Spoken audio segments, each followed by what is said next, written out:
Hey guys, this is Doug with fellowshipofthemartyrs.com. This is part 2 of revival versus restoration video. I know there's lots of folks talking about revival and this great end times revival and whatever. I think there are passages in the Bible, clearly in the Book of Revelations, it indicates that the gospel is going to be preached to all nations. At least some of those people are going to accept the gospel and are going to turn to Christ. And so in a numerical sense, there's got to be at least some effectiveness to that having happened. So whether it will be 1,000 or 1 billion, I don't think makes any difference in terms of it counting as a revival. People automatically dismiss me or other people because we think that there may be some big end time revival. I haven't said there's going to be a big end time revival. I believe there's going to be revival. And revival is essentially the bride getting cleaned up, getting her act together, first and foremost, because we're not going to convince the world to join this thing. I mean, okay, some of them get convinced to join, but they just become twice the sons of hell that we are. And we just give them all of our,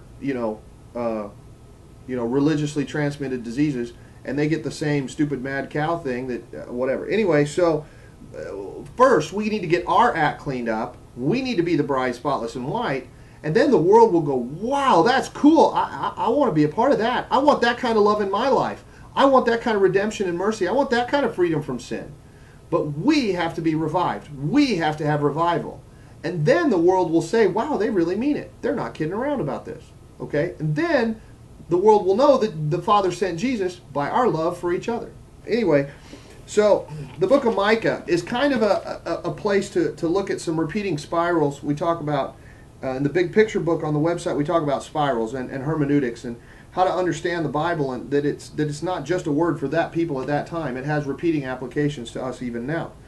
Let me talk to you. Micah is a beautiful compare and contrast between the religious system that's doing it wrong and what he's going to do to them, and the righteous remnant that's trying so hard and that is getting treated in ways that don't seem right at all, don't seem normal at all, and yet this is God's economy.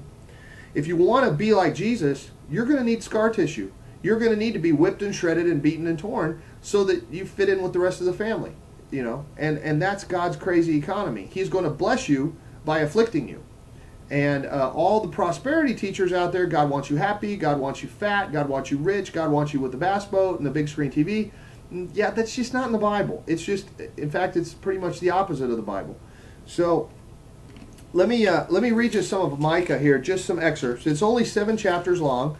It's right before Nahum, right after Jonah. It's in the minor prophets, and it really, if the Lord leads, read it. But let me talk to you, Micah chapter 2, verses 12 and 13. I'm reading from the King James.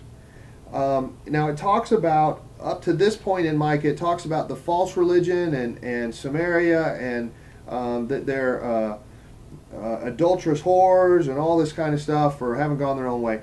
But then he makes a promise to the remnant that the vast majority of everybody's messed up, but then there's this remnant that's really trying to do it right, and this is what he says to them.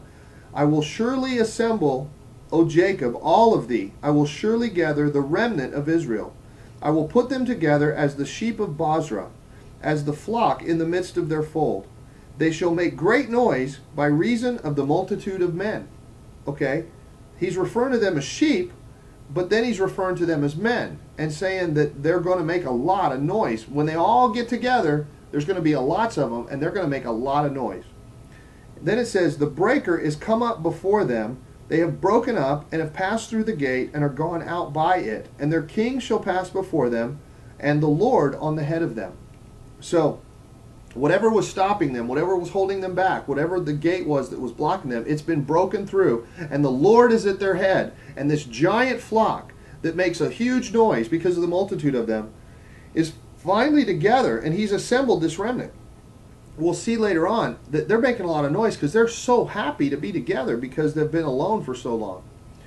Anyway, in Micah 3, 9 through 12, I'm going to read you some of the judgment that he speaks on the false prophets, on the false religion, and what he's going to do to them. And in fact, I believe, as far as America and the institutional church thing that we built is concerned, whether it's the prophetic and the charismatic movement or the purpose-driven life or whatever, he's already done this. And you may not realize you're dead, but you are.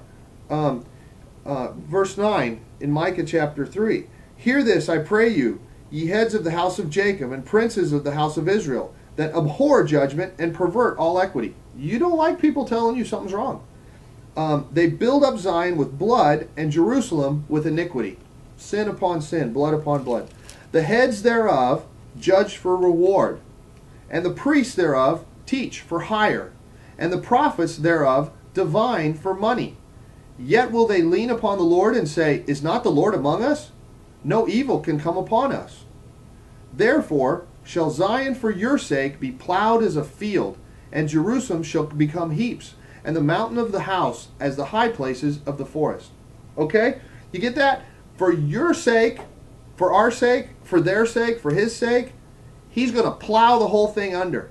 When you have a bad crop, you just plow it under, use it as fertilizer for the good crop that's coming afterwards. These priests that work for money, these prophets that divine for money, buy my CD, buy my book. I had a vision. I saw angels. Whatever, give me money. Okay, nothing wrong with seeing angels. Nothing wrong with having a vision. But this is about money. And he's like, I'm going to plow you under like you were fertilizer. And it's for your own good. Micah chapter 4. Now he's talking to this remnant again. He says, in that day, saith the Lord, this is verse 6 and 7, will I assemble her that halteth, and I will gather her that is driven out, and her that I have afflicted. And I will make her that halted a remnant, and her that was cast far off a strong nation. And the Lord shall reign over them in Mount Zion from henceforth, even forever. Isn't that pretty? Do you have any idea what I just said? I looked that up, her that halteth. I'm like, what the heck is halteth? What are we talking about? Well, that's people that walk with a limp. He's talking about the lame. The NIV and some other ones, they really messed this up. Look it up in the King James. It's way cooler. In that day, he's going to gather those that walk with a limp. Like Jacob, he wrestled with God, and God touched his hip, and he walked with a limp after that, as a reminder of having wrestled with God. And he's saying, I will assemble all of those people that walk with a limp, and I will gather her that was driven out, and her that I have afflicted. What? He did it? Yeah. The remnant walks with a limp, and he did it to him. And he did it to him, and he loves him. And he's going to gather him. And this is so he can show mercy on him. And he says, I will make her that walks with a limp a remnant. And her that was cast far off, by who? Who cast her far off? He did. A strong nation, and the Lord will reign over them. Okay, he uses the foolish things to confound the wise. Here he's saying, the people that walk with a limp are my remnant. The people that are broken and beaten and that have the Ezekiel 9, they're the ones that I'm going to gather. And they're going to be a mighty nation. And the noise will scare everybody.